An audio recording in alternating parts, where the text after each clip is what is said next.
अस्सलाम वालेकुम नाज़रीन, प्रोग्राम आखिर थींदो छा में मां आहियां जो मेज़बान मुंहिंजी प्रमाण मशहूर नाज़रीन। असां रिवायतन अॼु पंहिंजे स्टूडियो में मौजूद न आहियूं, पर अॼु असीं हिकु अहिड़ी तारीख़ जे हिकिड़े अहिड़े किरदार वटि मौजूद आहियूं, ईअं खणी सम्झिजे उहा हिकु यूनिवर्सिटी आहे। अदब जे हवाले सां, सियासत जे हवाले सां, समाजी मुआशी मसइलनि जे हवाले सां उहा हिकिड़ी पाण तारीख़ आहे।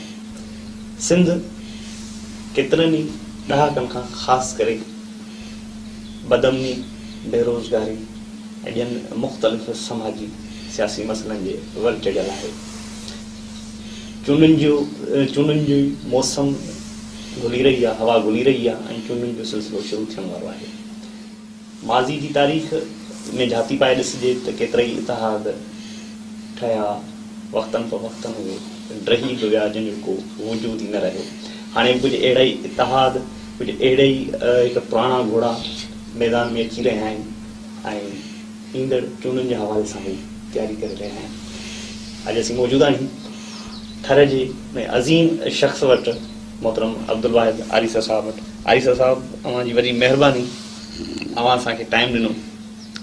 आरिसा साहब, अव्हां जी ज़िंदगीअ में केतिरियूं चूंडूं ॾिठियूं, केतिरा ई इतिहाद ॾिठा, अव्हां छा पिया सम्झो त हींअर जेके मौजूदा चूंडूं थियण वारियूं आहिनि, जंहिंजूं तयारियूं हलनि पियूं, उन में इहे जेके इतिहाद ठहनि था, इहे सिंध जे लाइ लाभाइता थी सघंदा?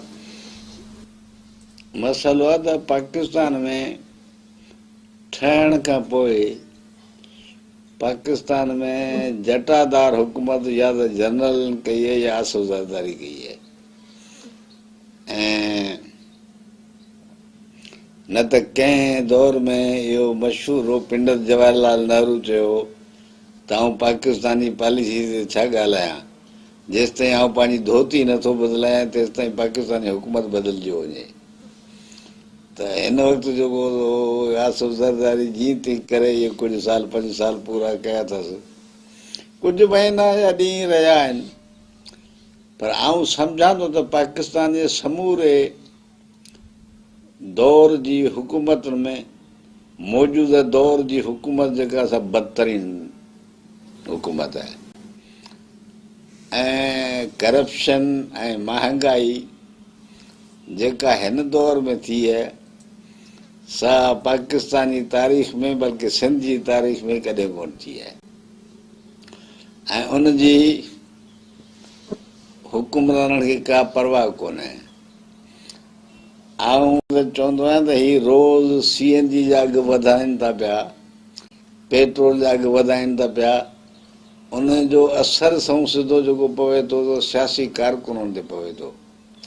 उन नंढड़ियूं गाॾियूं आहिनि CNG ते हलनि थियूं, उहा बि महांगी थी वेंदी त सफ़र करे कोन सघंदा। आम माण्हू ते बि घणो असरु थो पवे। आम माण्हू त बसनि में सफ़र करे थो, उन किराए पवे थो न। जेके जिन वटि नंढड़ियूं गाॾियूं आहिनि, ॻोठ वञनि था पिया, त उन्हनि लाइ रुकावट आहिनि। मिसाल तौरु आउं जेकॾहिं नवाब शाह, काफ़ी मुंहिंजा गहरा दोस्त उन्हनि जा अज़ीज़ फोती विया आहिनि, आउं नवाब शाह न वञी सघियो आहियां उन्हनि जी उज़र खाई ते।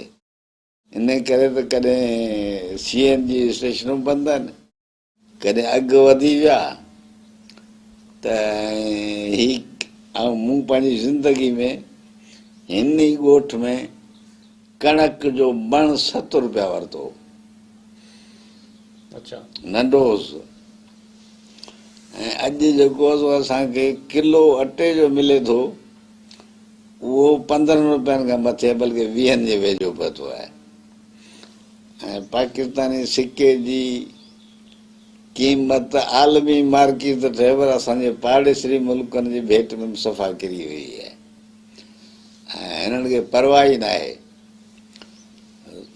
इन करे अच्छा आरिसा साहब, हींअर मौजूदा वक़्त में सिंध में जेको नवाज़ शरीफ़ एंटर थियो आहे, नवाज़ शरीफ़ जेको सियासत करे पियो, ऐं उन में मुमताज़ भुट्टो, लियाकत जतोई ऐं एतिरा केतिरा ई माण्हू उन सां शमूलियत अख़्तियार करे रहिया आहिनि। Functional league, Sindh united party समेत ॿियूं जेके बि क़ौम परस्त पार्टियूं आहिनि जेके पार्लियामेंटी सियासत कनि थियूं, उहे गॾिजी इतिहाद ठाहिनि पिए थियूं। त अव्हां सम्झो था त ईंदड़ वक़्त में नवाज़ शरीफ़ जेके हींअर ॻाल्हियूं करे पिए थो, जेके ख्वाब ॾेखारे पिए थो सिंध जी आवाम खे, उहे ईंदड़ वक़्त में उहे साबिया थी सघंदा? आऊं तव्हांखे सही ॻाल्हि ॿुधायां त आऊं कंहिं वक़्त में नवाज़ शरीफ़ खे बेनज़ीर खां वधीक डेमोक्रेटिक सम्झंदो हुउसि। छो मार्क्स जी पुराणी थ्योरी मुताबिक़ असांजो इहो हो त ज़मींदार या वॾेरो या जागीरदार हारी खे बि पंहिंजे साम्हूं मूड़े ते वेहण न ॾींदो आहे। उहो कहिड़ी डेमोक्रेसी आणींदो। पर सरमाएदार या कारखानेदार मज़दूर ग्रीस सां भरियल ईंदो आहे त हुनखे बि कुर्सी ते विहारींदो आहे। पर पोइ मूंखे अहसासु थियो त ॻाल्हि फ़र्द जी न आहे, उहो कहिड़ी टीम सां आयो आहे। उहा टीम त साॻी जागीरदारनि जी, वॾेरनि जी, दौलताननि जी, टवाननि जी, इन्हनि जी आहे। त उन करे आऊं को नवाज़ शरीफ़ जी डेमोक्रेसी वग़ैरह इन खां बि मुतासिर न आहियां। बाक़ी रही ॻाल्हि त नवाज़ शरीफ़ सिंध में पेर पियो ॼमाए, साईं जी एम सैद हिकिड़ो मिसाल ॾींदो हो त हिकिड़े छोकिरे अची पंहिंजे पीउ खे चयो त साईं पंहिंजे वाड़ में रोज़ बगड़ अचनि था ऐं ॿकरियूं मारे वञनि था। त पोड़े चयसि त बाबा हुन में आऊं छा करियां, पंहिंजे ॻोठ जा कुता भाड़ी आहिनि जो बगड़ खे अचण जी इजाज़त था ॾियनि। त मसइलो आहे त सिंध जे माण्हू खे असांजी मीडिया तोणे असांजे सियासतदाननि अज़ ख़ुदि मुहाजिर दुश्मनी में पंजाब दोस्ती जो सबूत ॾिनो आहे। हालांकि सिंध पंजाब जी कॉलोनी आहे, अलीम राष्ट्री 47 में लिखियो कॉलोनी आहे, हुनजी 80 लख एकड़ ज़मीन जेका असां पंजाबियुनि वटि आहे, पर उन ते को ध्यानु ई नथो ॾे। रुगो मुहाजिर दुश्मनी, मुहाजिरनि वटि आहे छा सवाइ निहारी ऐं हलीम जे गाॾनि जे ॿियो छा अथनि। हाणे घणो कुझु अथनि कराची में, कराची में हलीम ऐं निहारी विकिणंदा आहिनि, ॿियो छा आहे। ठीकु आहे। अब्दुल वाहिद आरिज़ साहब, मां मुतमिन न थी सघियुसि तव्हांजे जवाब मां, मूंखे जवाबु न मिलियो त छा नवाज़ शरीफ़ सिंध जे लाइ लाइबाए थो। ऐं मतिलबु त नवाज़ शरीफ़ त उन गादी ते वेठो आहे जंहिं ते रणजीत सिंह वेठल हो। सही, उन मां कॾहिं सिंध खे फ़ाइदो पहुतो ई न आहे। आरिज़ साहब, फंक्शन लीग सिंध जी वॾी जमायत हींअर साम्हूं थी उभरी रही आहे। फंक्शन लीग ख़ासि करे हिन ॿिटे निज़ाम खां पोइ जेको पीर साहब पघारे जलसो कयो हैदराबाद में, त काफ़ी माण्हू फंक्शन लीग ऐं मौजूदा पीर पघारे में उमेदूं वाबस्ता रखनि था। त जेके फंक्शन लीग या जेका अवामी तहरीक हींअर क़ौमी अवामी तहरीक थी वई आहे, सिंध यूनाइटेड पार्टी आहे, ऐं ॿियूं मुख़्तलिफ़ जेके मज़हबी जमायतूं आहिनि, तंज़ीमूं आहिनि, उहे साथ ॾेई करे हिकिड़े प्लेटफॉर्म तां उन्हनि ऐलान बि कयो आहे त चूल्हो विढ़ंदासीं, सीट एडजस्टमेंट बि कंदासीं, जिथे जिथे जंहिंजी अक्सरियत हूंदी उते उते उनजे कैंडिडेट खे बीहारियो वेंदो। अवां छा पिया सम्झो त इहे सभु गॾिजी पोइ बि हींअर पाकिस्तान पीपुल्स पार्टी खे हींअर चूंडुनि में शिकस्त ॾेई सघनि था? मुंहिंजो अंदाज़ो इहो आहे त ईंदड़ सिंध में का बि पार्टी अक्सरियत मनाईंदी पीपुल्स पार्टी समेत, सवाइ मुतहद पंहिंजूं सीटूं बरक़रार रखंदी। पर मूंखे उन में बि ॾार पवण जो अंदेशो आहे ऐं ॿी का बि पार्टी अक्सरियत न ईंदी पीपुल्स पार्टी समेत। छो त माण्हुनि सां जेकी कुझु वयो वापरियो आहे, हाणे ही शुरू पियूं आहिनि। पीपुल्स पार्टी मरहूम भुट्टे सां मुंहिंजा ज़ाती वास्ता हुआ, उनखां वठी मुंहिंजे ॻोठ में पीपुल्स पार्टी दौर हुकूमत इहे 4 सिरूं किरियूं आहिनि। न त ही लाइट असांखे डॉक्टर खटूमल ॾिनी आहे अक़लियती कोटा मां, न मुस्लिम लीग ॾिनी न पीपुल्स पार्टी ॾिनी। त मसइलो त आऊं नथो सम्झां, पीर साहिबु पघारो पाण बीठो ख़ैरपुर मां, परवेज़ शाह जहिड़े माण्हू जे हथां शिकस्त खाई वियो। ऐं राजा साईं नौजवान माण्हू आहे,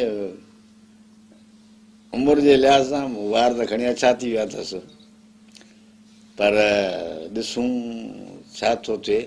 ऐं बाक़ी जेके क़ौम परस्त पार्टियूं तव्हां चओ था, आऊं सम्झां थो त शायदि जलाल शाह हिकिड़ी सीट खटे, उहा बि शायदि न त पलीजो या कादर मगसी इन्हनि वटि पैसो बि घणो आहे।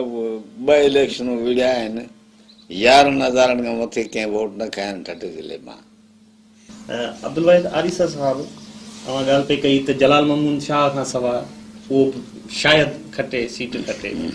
माना जेके बि सिंध जा क़ौम परस्त आहिनि, जेके सान्यावंद आहिनि, जीअं रसूल बख्श पलीजो हिकिड़ो वॾो अदीब आहे, हुनजो हींअर फर्ज़ंद अयाज़ लतीफ़ पलीजो साहब, हे सभु गॾिजी झर जंग वञनि था, माण्हुनि सां मिलनि था, उथनि था, उन्हनि खे मोटिवेट कनि था, उन्हनि सां मीटिंग कनि था।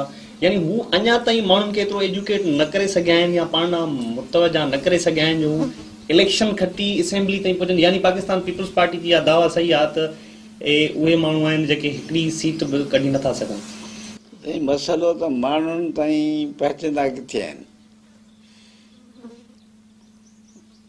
हे त माना कारकुन वटि वेंदा आहिनि जेके अॻे ई लिखियल पढ़ियल आहिनि, उन्हनि वटि वेंदा आहिनि, मीटिंगूं करे या इहो वरी मोटी ईंदा आहिनि। माण्हुनि वटि वञणु ॿियो मसइलो आहे, ऐं रुगो दौरा करणु उहो ॿियो मसइलो आहे। यानी ही पलीजो साहिब त हाणे 2 इलेक्शन में लथो आहे, ठटे में 2 दफ़ा बीठो, 2 दफ़ा पंहिंजी जाइ ते जी वेठा। ऐं अयाज़ लतीफ़ आहे, नौजवान आहे, सभु ॻाल्हियूं अथसि। मूं तक़रीर ॿुधी हुई पीर साहिब वारे जलसे जी, उन सवाइ अयाज़ जी शाइरी जे मूं चयोमांसि हिकिड़ी शादी जी दावत में त तोखे तक़रीर सुठी कई, पर अयाज़ जी शाइरी सां दोदे सुमरे जे बोत मां जेके तो पढ़िया, उन्हनि सुठो असरु छॾियो माण्हुनि ते। बाक़ी सियासी तरह मूंखे सभिनी खां बालिग पीर साईं पागारो लॻो। अच्छा जी हा, यानी उन अहिड़ियूं के ॻाल्हियूं कयूं जेके जिन मुंहिंजो ठका कढी छॾियो त डैम ऐं बैराज में फ़र्क़ु। इहो असांजा सियासतदान ॿुधाईंदा आहिनि असांखे कॾहिं। रोज़ जेको कालाबाग डैम जी मुखालफ़त जी मसइलो, हुन जेको चयो त डैम ऐं बैराज में फ़र्क़ु आहे। डैम पाणी ज़ख़ीरो करण लाइ, बैराज पाणी इख़राज लाइ हूंदो आहे, जीअं पाण वटि सखर बैराज आहे या कोटड़ी बैराज आहे। असांखे बुनियादी तरह इन्हनि बारीक नुक़्तनि खे बि सम्झणो पवंदो, जेका असांजा सियासतदान अञा ताईं सम्झी न सघिया आहिनि। हू माना किथे बि का सिर किरे थी। हाणे मिसाल तौरु ऐं हक़ीक़ी तरह ॿुधायूं त हाणे असां कयो ज़ुल्फ़कार आबाद जे ख़िलाफ़ु पैदल मार्च कयो। ठटे में हिकिड़े पढ़ियल लिखियल माण्हू मूंखां पुछियो त आख़िरकार ज़ुल्फ़कार आबाद जे ख़िलाफ़ ही मार्च छो? सही, मूंखे ख़बर न आहे।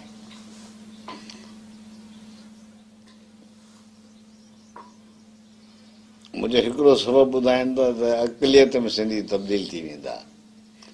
मूं चयो ज़ाहिर ॻाल्हि आहे, जिते शहर अॾिबा, मिसाल तौरु ग़ुलाम शाह कलोड़े हैदराबाद जो शहर अॾायो, हुनजे ज़हन में हो त हिते असीं सुभाणे सिंधी अक़लियत में थींदासीं। अॼु त असीं हुते अक़लियत में आहियूं। सही। बाक़ी ज़ुल्फ़कार आबाद में आलमी जेके माण्हू आहिनि, उन्हनि जो कहिड़ो इंट्रस्ट आहे? सीड़पकारी छो कंदा? अच्छा आरिसर साहब, ॿी हिकिड़ी शइ त लोकल जेको निज़ाम इन्हनि आंदो, Sindh people's local government act जेको असेंबली मां हिननि पेश कराए, पास कराए, मड़ियो वियो सिंध ते, जेको बिटो निज़ाम हो, जंहिंजे ख़िलाफ़ अव्हां समेत जेके बि सिंध जा सान्यावंद माण्हू आहे, अदीब, शाइर, लेखक, सभु क़ौम परस्त रोडनि रस्तनि ते निकिरी आया। ऐं जेतिरे क़दुरु ॼाणा थो त MRD जी तहरीक खां पोइ, 1 यूनिट ऐं MRD जी तहरीक खां पोइ फर्स्ट अटेम्प्ट हुयो जो सभु अदीब, शाइर, दानिश्वर इन इशू जे ख़िलाफ़ रोडनि ते निकिरी आया, जंहिंमें मुशाइरा कया विया, जलसा कया विया, माण्हुनि खे ॿुधायो वियो, वई सॼी सिंधी क़ौम रोडनि ते अची वई। अवां सम्झो था त हिननि इहो बिटो निज़ाम हाणे वापसि वरितो आहे। इलेक्शन ना वञनि पिया, अवां सम्झो था त इहो वाकई में ख़तम थी वियो या वरी दुनिया ठाहे असीं पर सवेर ॾिसूं था। कलकत्तो है, बॉम्बे है, मैसूर है, मैसूर न पर बंगलोर, ये सब सामूंडी शहर आहिनि। इते ज़ाहिर ॻाल्हि त उहो निज़ाम हलंदो जेको बाड़मेर में त कोन थो हली सघे। उते मेयर थींदा, पुलिस जा वॾे खे कमिश्नर सॾींदा आहिनि उते अॼु बि।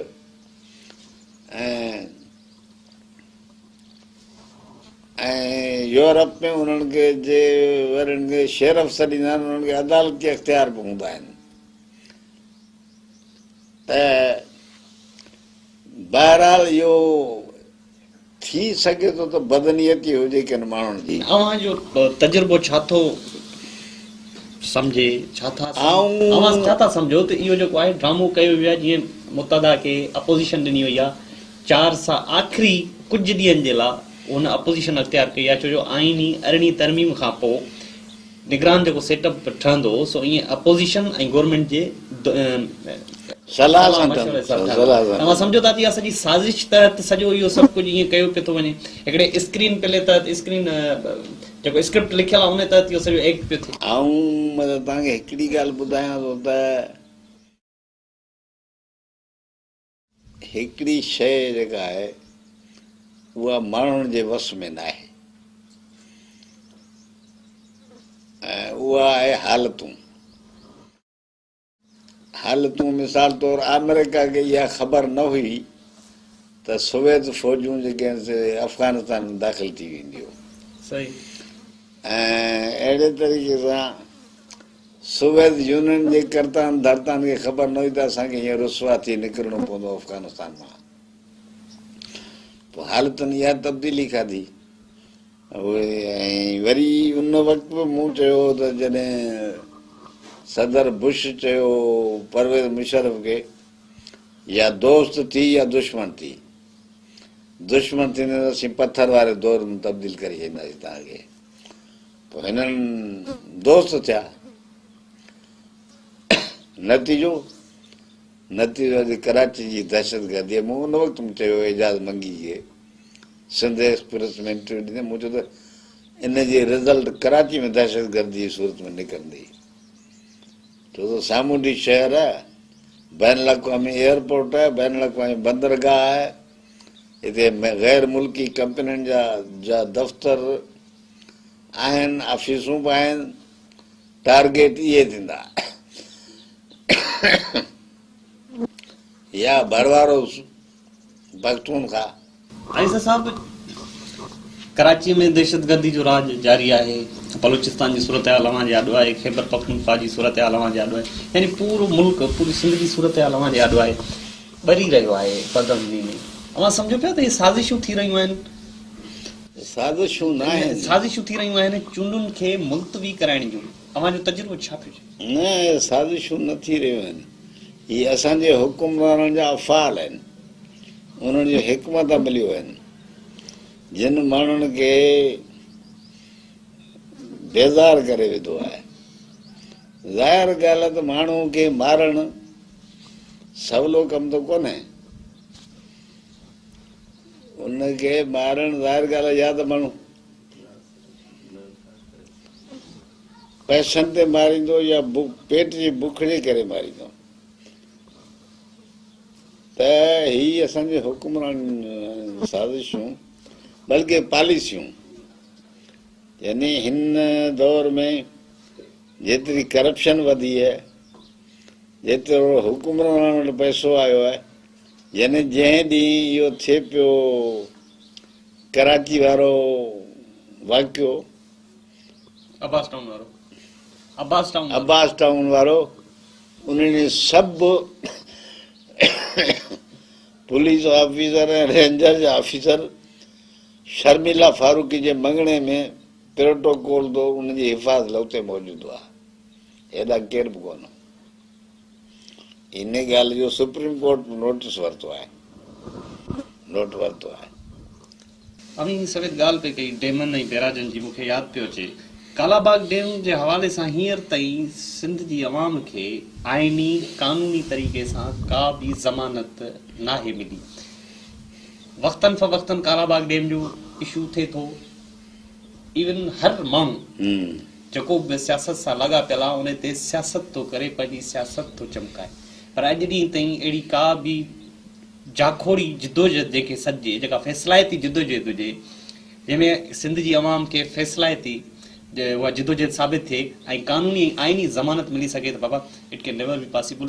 कालाबाग डैम न ठहंदो, हमेशह जे लाइ इहो इशू दफ़न थी वियो। छा पिया सम्झो त मसइलो बुनियादी तरह इहो आहे त असां वटि जेके बि मर्कज़ में हुकूमत में वञनि था उहे या वञनि था फंक्शनल लीग जा या पीपल्स पार्टी वारा, उन्हनि खे सिंध सां मुहबत आहे ई कोन, कुर्सी सां मुहबत आहे।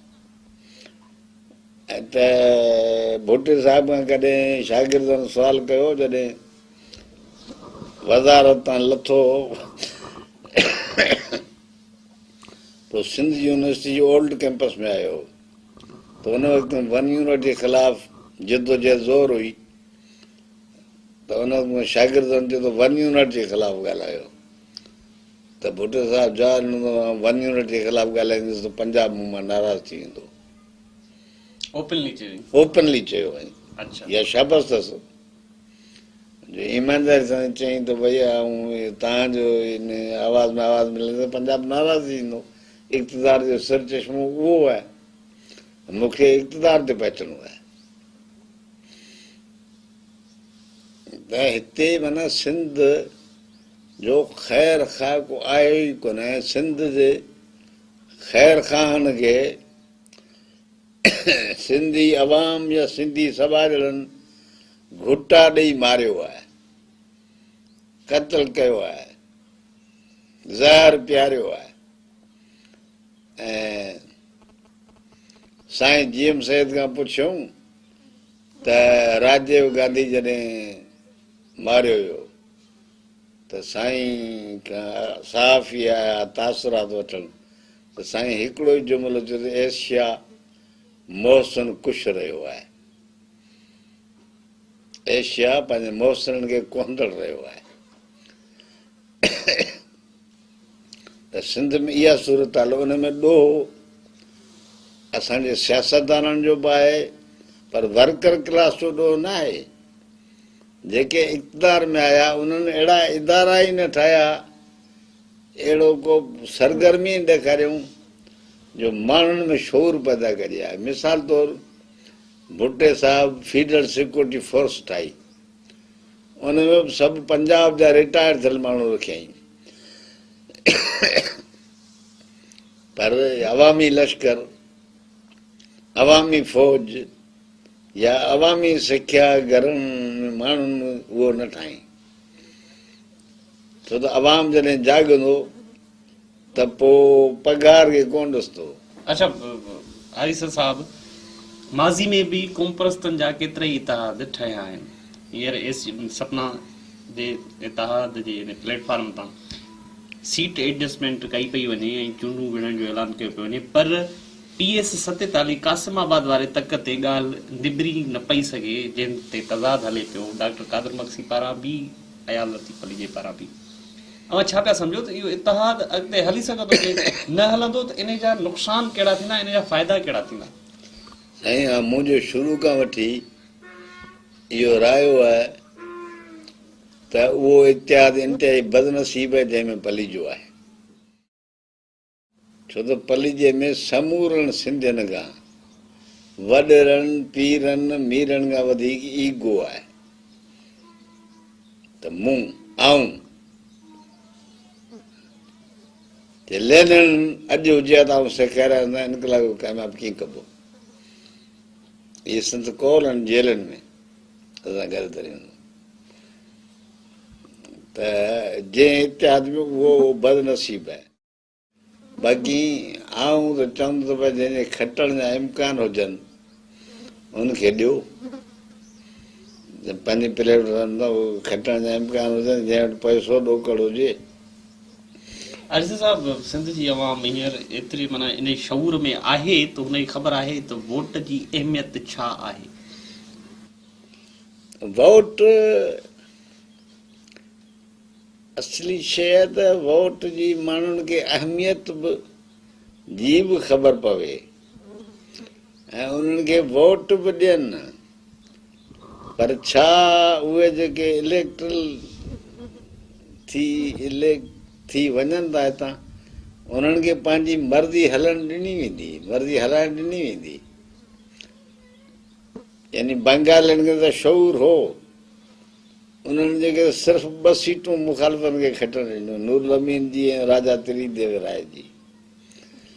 उहे बि शेख साहिब हथ सां छॾियूं त हिननि खे छॾियो।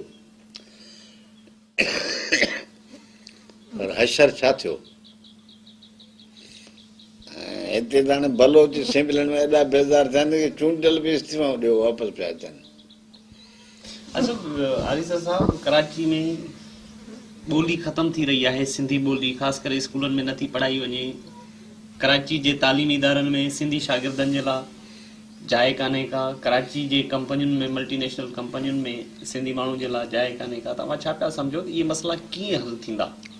मसइलो बुनियादी तरह त कराची में वाणिया हुआ, उनजे करे सिंधी स्कूल ऐं कॉलेज बि हुआ। वाणियुनि जे वञण खां पोइ असांजा हुकुमरान अची उर्दू ॻाल्हाईंदड़ थिया। लियाकत अली ख़ान थियो या जना साहिब थियो, उहो न उर्दू हो न सिंधी हो, चवनि था त ॼाओ झिरक में हो। त उन्हनि हथ वठी उर्दू खे वधायो अॻिते। हाणे मिसाल तौरु तालीमी इदारा वग़ैरह इहे यूनिवर्सिटी ग्रांट कमीशन जे मातहत आहिनि। पॉलिसी ठाहिण को गवर्नर जो कमु त कोन्हे, या सिंध जे वज़ीर तालीम जो कमु त कोन्हे। यूनिवर्सिटी ग्रांट कमीशन जेको पॉलिसियूं ठाहे, उनजा असांजा मेंबर ऐं चूंडियल नुमाइंदा ऐं सदर ऐं वज़ीर सां प्रेशर विझनि। आख़िरी सवाल मुंहिंजो आख़िरी सवाल मुंहिंजो, पुॼाणी न पियो वञे, आख़िर थींदो छा? हिकिड़ी माई साईं जीएम सैद खां इहो सुवाल कयो, इहे सभु हालतूं तर्जो कंदे। साईं चयो त तूं ॾाढी ज़हीन आहीं, हालतूं वाक़ई ऊंदाहियूं आहिनि, पर मूंखे लॻे थो त आउं कंहिं उमेद जी घड़ी में पैदा थियो आहियां। ऐं सिंध ते सिकंदर यूनानी खां वठी 11,000 हमला थिया आहिनि। उन में हिकिड़े ॾींहुं 20,000 सिंधी कोठा आहिनि। सिकंदर यूनानी 3 साल पंजाब ऐं सिंध में रहियो, हुन में 18,000 माण्हू त रुॻो संझा आहिनि क़तल कया। पर पोइ बि अॼु कश्मीर खां वठी कारुंझर ताईं सिंधी ॿोली बि मौजूदु आहे, सिंधी माण्हू बि मौजूदु आहिनि। यूनानी ॿोली जो तव्हांखे किथे लफ़्ज़ बि नज़र न ईंदो, सवाइ डिक्शनरी जे। त उनजे करे असीं कंहिं उमेद जी घड़ी में पैदा थिया आहियूं ऐं हालतूं हमेशह यकसरियूं कोन थियूं रहनि। हाणे त सिंध में एतिरी मैदनियात निकिती आहे, सामूंडी किनारो आहे त घणनि मुल्कनि जी नज़रूं जेके सिंध में आहिनि। ख़ुशूसन असांजा हुकुमरान जेके आहिनि चीन खे वॾी अहमियत पिया ॾियनि। इहे बंदरगाहूं वग़ैरह, कोई थर जो कोयलो, इहे सभु चीननि जे हवाले पिया कनि, पर इन में बि कामयाबु कोन थींदा।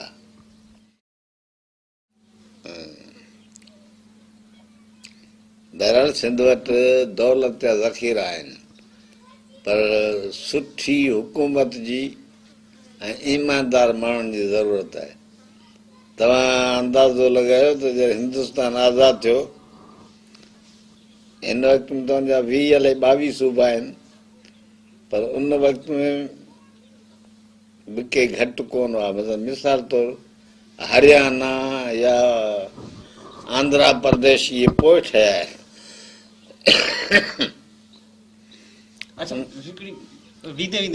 हिकिड़ो मिंट, त उन में खे हलाइण जे लाइ नेहरू जी कैबिनेट में सिर्फ़ु 12 वज़ीर हुआ, ऐं असां वटि रुॻो सिंध जा जेतिरा असेंबली मेंबर आहिनि सभु सलाहकार आहिनि या वज़ीर आहिनि, सभिनी जी चंडी लॻी पई आहे। खरे इन ते पैसो ख़र्च न हूंदो न। सही। यानी करोड़पति आहिनि पर उनजे बावजूद गवर्नमेंट जो पगार खणंदा आहिनि।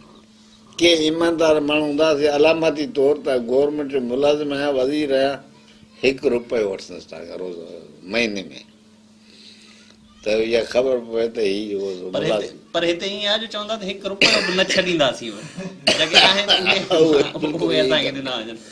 अच्छा आरिफ साहब, कराची में हिन दौरे हुकूमत में असेंबली में माइकूं बि भॻियूं, नोगो एरियाज़ में बि माण्हू दाख़िल थिया, रेड ज़ोन में बि आया, पर उन जॻह ते जेके आम माण्हू आहिनि जेके हक़ वठण ईंदा आहिनि उन्हनि ते लठियूं वसायूं, उन्हनि ते पाणी बि वसायो वियो, धार सूबे जा नारा बि लॻा, पोस्टर बि लॻा, एहतजाज बि थिया।